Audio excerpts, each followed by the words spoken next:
예수님이 죄인들과 잔치를 하고 있었습니다. 그런데 예수님의 이 햇볕 정책이 도마 위에 올랐습니다. 자칭 의인이라고 생각하는 사람들이 예수님과 그 제자들을 비난하기 시작했습니다.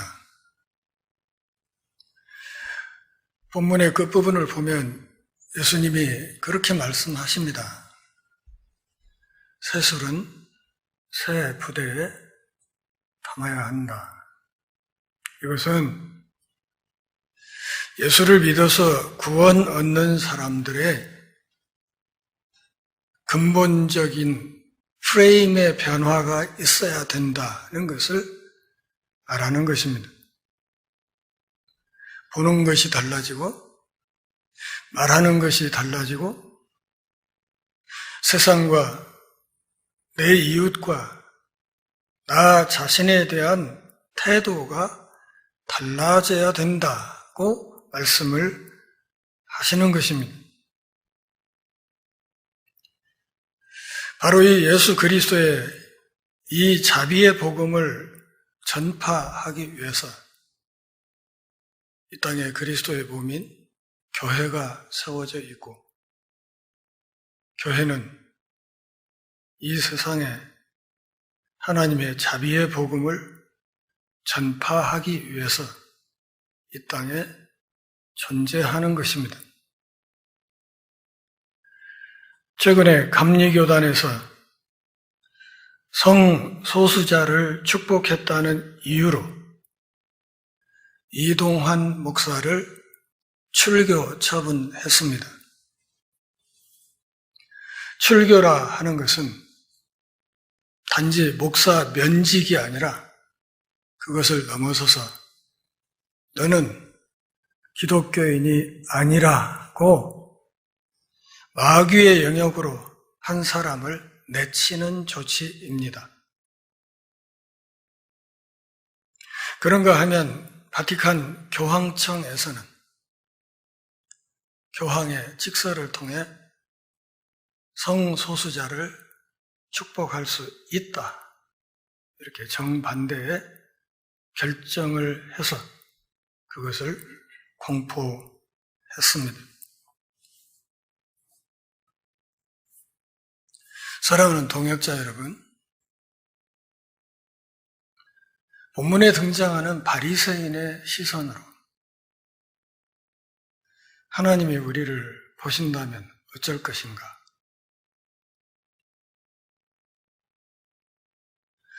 본문에 등장하는 바리새인의 태도로 하나님이 우리를 대하시면 우리는 과연 어쩔 것인가? 그런 시선으로 하나님이 죄인들을 상대하셨다면 독생자를 사람의 몸을 입혀서 보낼 수 있었을까? 이것을 한번 진지하게 생각하면서 오늘 이 말씀을 살펴볼 수 있기를 바랍니다. 모든 사람이 하나님의 자비를 필요로 합니다. 바리새인도 예외는 아닙니다. 그러기에 우리는 더 이상 우리의 기준으로 의인과 죄인을 구분할 수 없습니다. 왜냐하면 의인들도 실수를 하기 때문에 그렇습니다. 마태복음 23장 2절, 3절 말씀을 보면 예수님이 말씀하십니다. 바리새인들이 모세의 자리에 앉았다. 그러므로 무엇이든지 그들이 말하는 것은 행하고 지킬 것이로되 그들의 행위는 본받지 말라.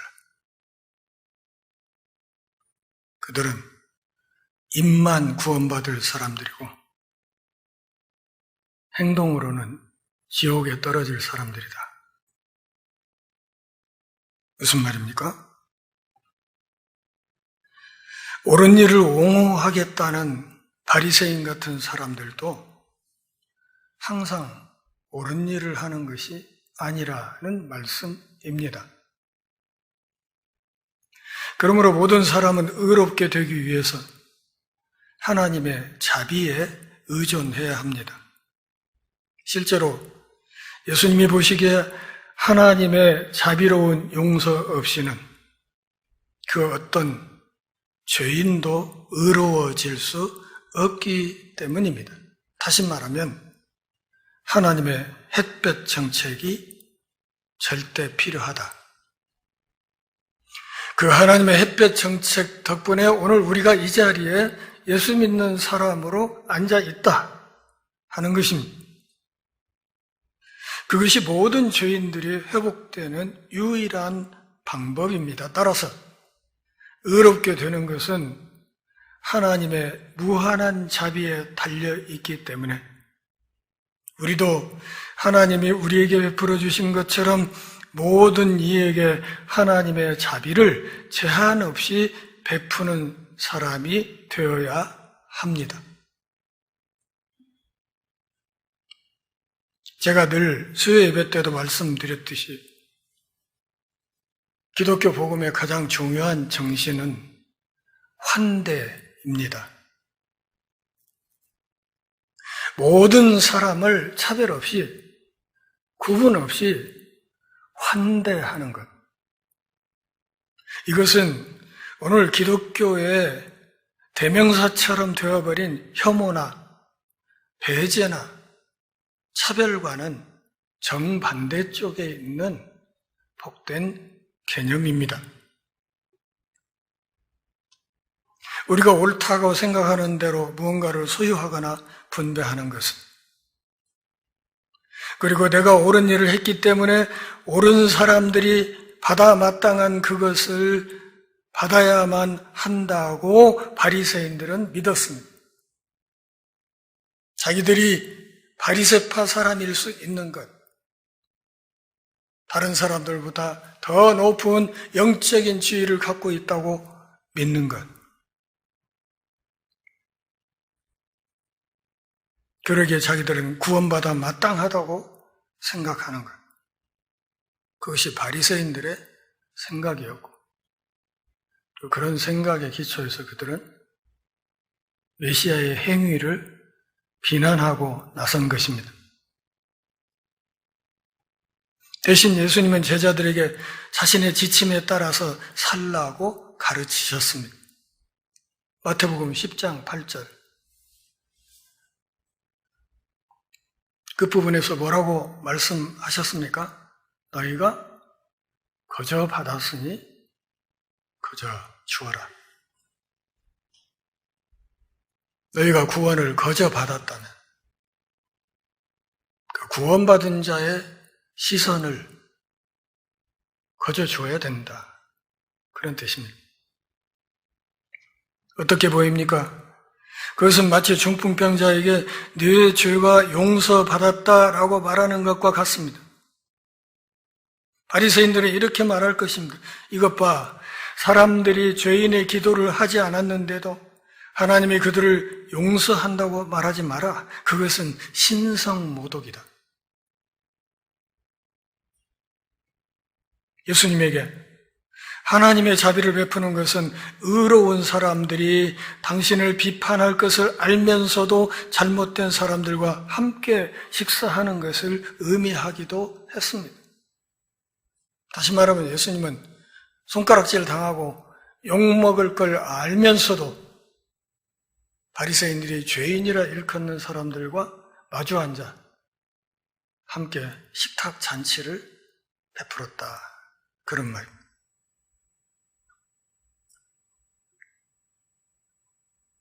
바리새인들은 예수를 공격하면서 당신은 지금 나쁜 행동을 부추기고 있다.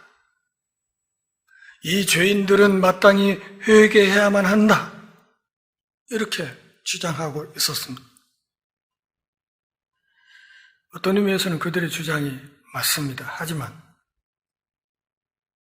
하나님의 자비를 기꺼이 베푼 다음 어떤 일이 일어나는지를 지켜볼 필요가 있습니다.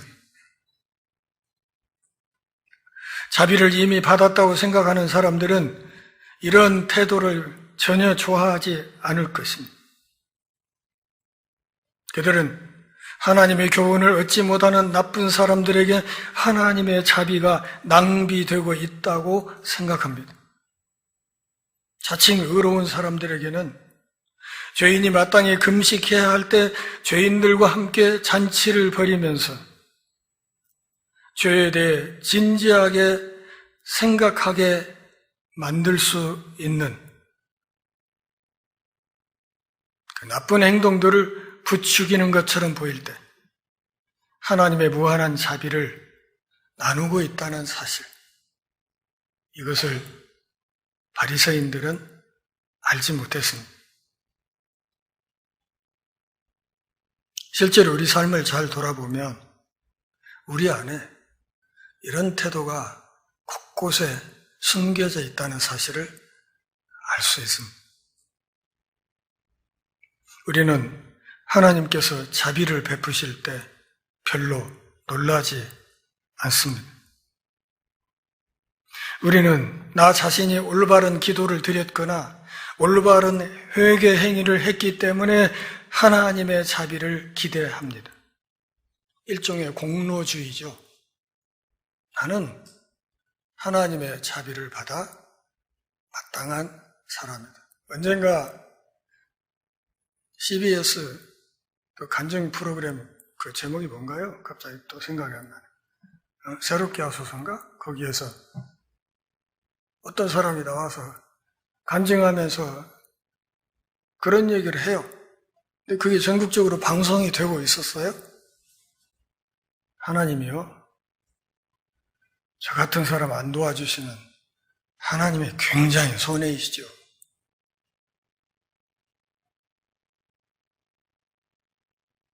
사회 보는 사람들이 아멘 하고, 아마 방송을 듣는 전국의 많은 사람들이 똑같이 아멘 했을 것입니다.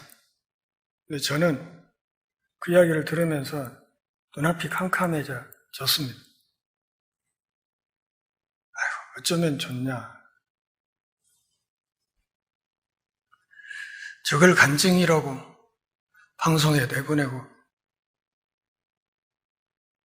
도대체 기독교 복음이라는 것이 우리에게 무엇인가를 그 방송을 들으면서 한번 깊이 생각했던 적이 있습니다. 많은 자칭 의인들이 하나님의 자비를 받을 자격이 없는 죄인들에게도 하나님이 자비 베푸시는 것을 볼 때, 그 결과 죄인들이 자기들의 죄에 대해 심각하게 생각하지 않는 것처럼 보일 때, 하나님이 그들의 나쁜 행동을 경시하는 것처럼 보일 수 있습니다.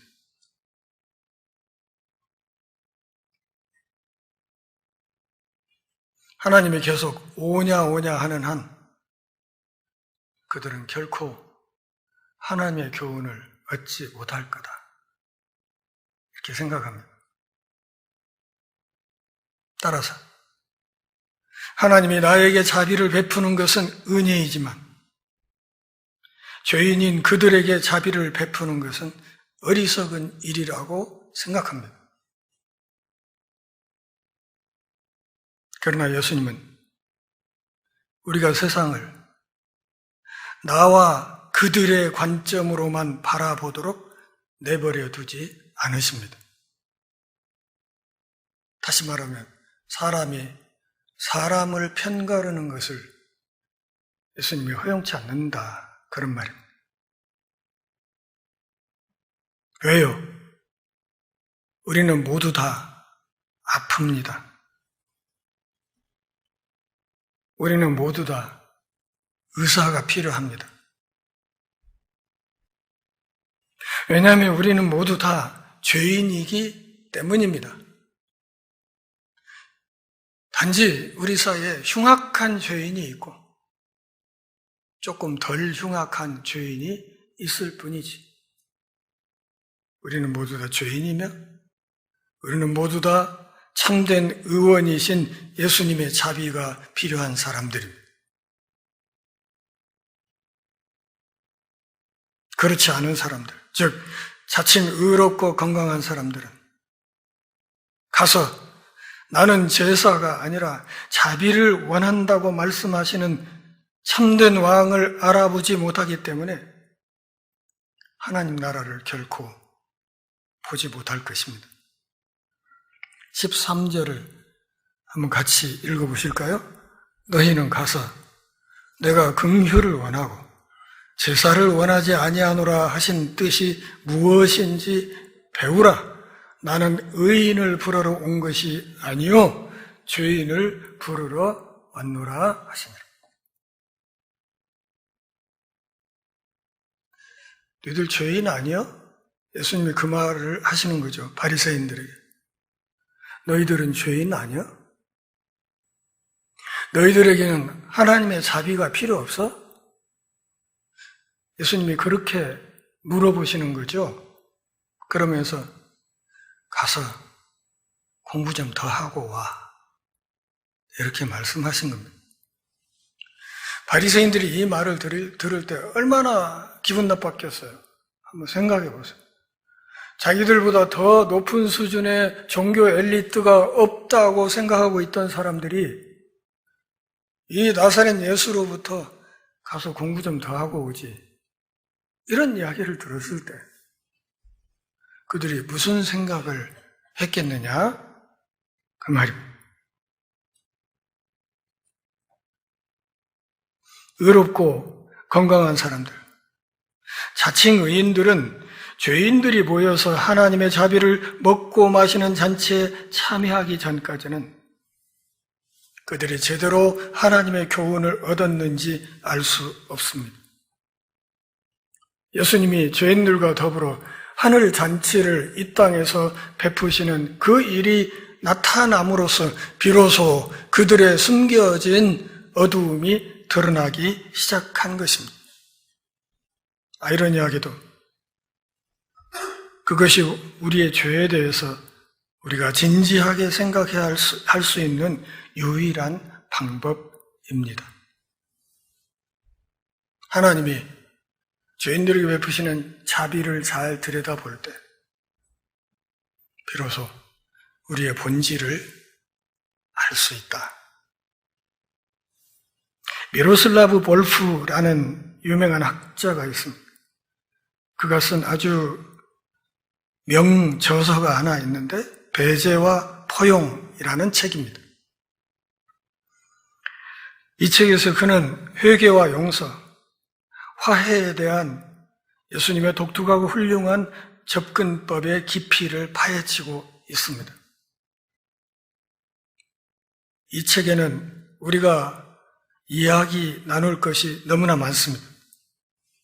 이 책은 그리스도를 통한 하나님의 구속 사역을 통해 정의를 추구하는 힘들고 길고 인내심이 필요한 작업에 대한 놀라운 탐험이 담겨 있습니다. 미로슬라브 볼프는 이것을 포용의 드라마라고 부르고 있습니다. 기독교 복음의 핵심을 포용의 드라마로 풀어 설명한다 그 말이죠. 책의 제1막에서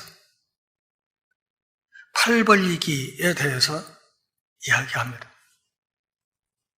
예수님의 십자가 처형에서도 볼 수 있는 초대의 제스처라고 말합니다. 예수님이 십자가를 칠 때 이렇게 십자가형을 받았잖아요. 처형을 당하는 이 모습을 초대라는 은유로 해석한 것입니다. 하나님이 우리를 초대하시는 몸짓으로 십자가에 달린 예수님의 모습을 그려나간 겁니다. 제2막에서 기다림에 대해서 말합니다. 남을 위한 공간을 만드는 인내의 작업을 기다림이라고 말했습니다. 오래 참고 이웃을 기다리는 그런 자세. 산막, 팔 닫기. 펼쳤던 팔을 딱 닫는, 그것을 볼프는 포용이라고 했습니다. 그러면서 한 번의 포옹에는 두 팔이 필요하다고 이야기했습니다. 누군가를 끌어안아야 된다. 마지막 사막, 다시 팔 벌리기. 차이를 협상할 필요성을 확인하는 포옹의 끝이 결국 다시 손을 내뻗는 행위라고 이야기했습니다.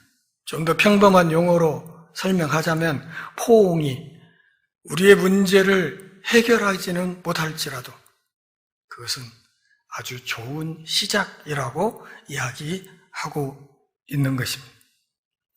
그래서 볼프는 예수 그리스도의 복음을 포옹의 언약이라고 요약했습니다.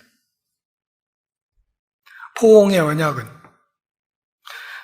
우리의 모든 차이를 해결하겠다는 가식적인 주장이 아닙니다.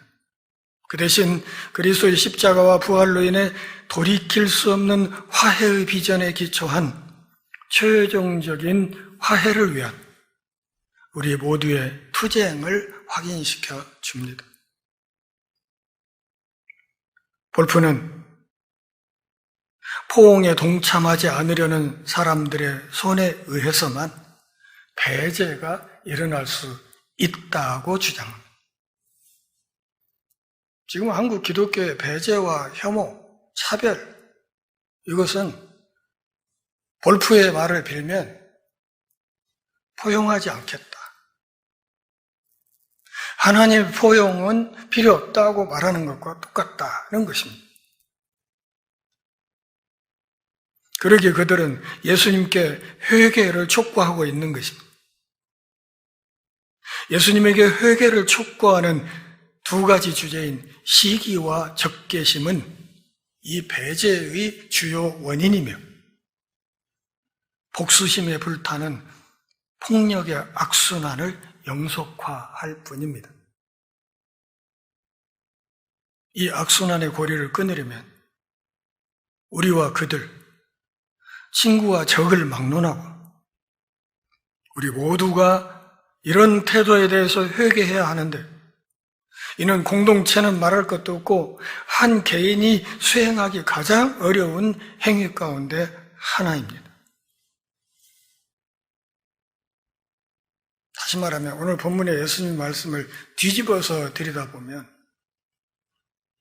너희들이 죄인들의 회개를 요구하고 그 회개도 없는 사람들을 상대로 자비를 베풀고 식탁 교제를 하는 것은 나사렛 예수가 잘못한 것이다 이렇게 말하는 그들의 이야기에 대해서 예수님은 정말로 회개해야 될 사람들은 너희 바리새인들이다 이렇게 말하고 있는 것입니다. 그러기에 가서 하나님의 자비에 대해서 공부 더 하고 오라고. 너희들은 의사가 필요 없는 환자가 아니냐고 그렇게 물어보고 있는 것입니다.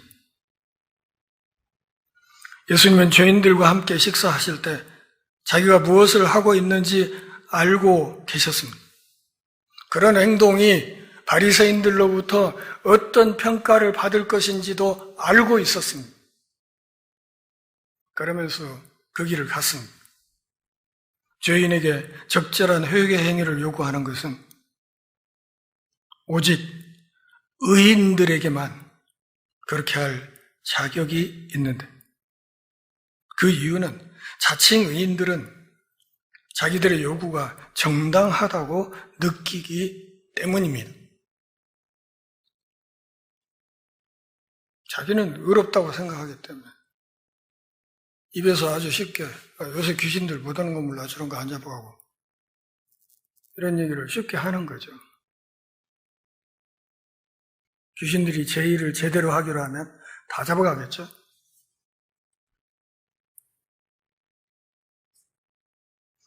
특히 불의의 피해자들에게 해당됩니다. 아이러니하게도 그들은 자기 자신을 예수님이 자비를 베푸는 이 억압의 무력한 희생자라고 생각하기 때문에 그들이 갖고 있는 의로운 분노에 힘을 얻습니다. 다시 말하면 예수님이 자비를 베푸는 이 행위가 자기들에게 피해를 입힌다. 자기들이 예수님의 저 행위로 억압을 당하고 있다. 그러기에 예수님의 이 행동을 비난하는 그들의 이 비판 행위 이것은 정당한 분노이고 의로운 분노라고 착각하기 시작한다. 그런 말. 그들의 그런 확신을 끝까지 버리지 않은 결과 결국은 나사렛 예수를 십자가에 못 박아 죽여버리고 만 것입니다. 따라서 그들의 회개, 곧 죄의 용서는 결국 회개하지 않는 억압자의 고백에 의존하게 됩니다. 사실 우리 자신을 박탈당하고 힘없는 희생자로 여긴다면 이 회개에 대한 저항은 더욱 거세질 것입니다. 내가 뭔 죄를 졌다고? 내가 뭘 회개해? 나 잘못한 거 없는데. 이것이 바로 예수님이 세리와 죄인들의 식탁에 기꺼이 함께 하셨던 이유입니다. 예수님은 그들을 의로운 심판의 희생자로 만드는 대신 하나님의 구원이 필요한 아브라함의 모든 자녀와 똑같이 취급하면서 그들과 함께 잔치에 참여함으로써 그들에게 힘을 실어주고 용기를 북돋아 주었습니다. 그리고 용기를 내서 하나님의 자비의 품으로 달려오도록 팔을 벌리고 있었던 것입니다. 그렇기 때문에 예수님은 의사가 필요한 병자에 대해 공개적으로 말씀하셨고 제자들도 이에 공감했을 것입니다. 다시 말씀드리지만 예수님은 모든 죄인을 위해 오셨습니다. 세리를 위해서도 오셨고 창녀를 위해서도 오셨고 지금 예수님을 비난하는 바리새인들을 위해서도 오셨습니다. 다만 바리새인들은 예수님이 자기들을 위해서도 오셨다는 사실을 전혀 깨닫지 못하고 있을 따름입니다. 세리들도 자신들이 회개가 필요한 죄인이라는 것을 알고 있었습니다. 그래서 마태는 이 복음서를 기록하는 중에 오늘 본문에 자기가 부름받았던 이야기를 중풍병자 이야기 바로 뒤에 붙여놓은 거예요. 중풍병자는 육체의 중풍, 자기는 영혼의 중풍. 중풍병자에게 예수님이 필요했듯이 영혼의 중풍병을 앓고 있던 자기에게도 예수님이 필요했다는 사실을 솔직하게 오늘 본문에서 고백하고 있는 것입니다. 그들 모두에게 필요한 것은 예수님의 따뜻한 포옹, 즉 용서의 식탁에서 하나님의 끝없는 자비의 잔치에 초대하는 공개적인 초대였습니다. 9절을 보실까요? 예수께서 그곳을 떠나 지나가시다가 마테라 하는 사람이 세관에 앉아 있는 것을 보시고 이르시되 나를 따르라 하시니 일어나 따르니라. 여러분 성경을 읽을 때 그냥 보셨겠지만 중풍병자가 예수님의 자비로 일어났다 하는 말과 여기 9절에 있는 마태가 일어나 따라갔다 하는 말이 사실은 긴밀하게 연결되어 있는 말이에요. 두 사람 모두 다 예수님을 만남으로 일어나서 그분을 따라 걷기 시작했다. 우리가 믿는 기독교의 복음이 이런 것입니다.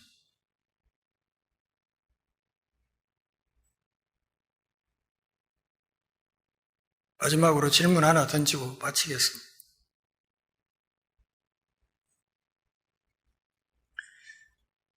오늘 예수님이 오시면 동성애자들 곁에 가실까요? 안 가실까요?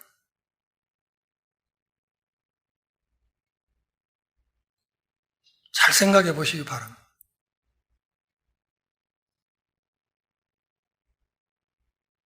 생물학적으로 여성 염색체인데 남자로 태어난 사람이 있어요. 남성 염색체인데 여자로 태어난 사람이 있어요. 소수가 그래요. 다수는 정상적으로 남성 염색체를 지닌 남자, 여성 염색체를 지닌 여자로 태어나죠. 근데 자기도 어쩔 수 없이 태어나서 살다 보니 이상한 성향이 자기에게 있는 것을 뒤늦게 알고 괴로워하는 사람들이 있다, 그 말입니다.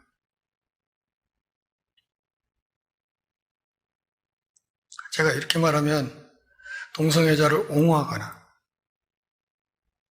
그런 말로 오해하실 수도 있습니다. 미안하지만 저는 동성애자가 아니고 이성애자입니다. 중요한 것은 동성애자들이 안고 있는 문제만큼이나 이성애자들도 성에 관한 한 문제가 많다는 사실은 알고 계시는 것이 좋겠습니다. 이 시대에 예수님이 오시면 어떻게 할까? 저는 그것을 늘 고민하고 있습니다. 그들을 배제시켰을까? 아니면 그들도 불러다 앉혀놓고 하나님의 자비를 경험하고 배우게 하셨을까? 기도하겠습니다. 하나님 아버지, 주님의 은혜로 한 해를 우리가 잘 지냈습니다. 돌아보면 우리의 생각이 짧고 복음에 대한 이해가 부족하여 나도 모르게 하나님의 뜻을 거스린 순간도 많았음을 고백합니다. 그러나 우리의 허물과 죄보다 우리를 향한 하나님의 자비가 더 컸기에 오늘 또 우리가 이곳에 모여 하나님 앞에 엎드릴 수 있었습니다. 2024년 새로운 한 해 하나님의 자비를 더 풍성히 누리게 하시고 그 자비를 땅끝까지 전하는 신실한 주의 종들 되게 하옵소서. 예수님의 이름으로 기도합니다.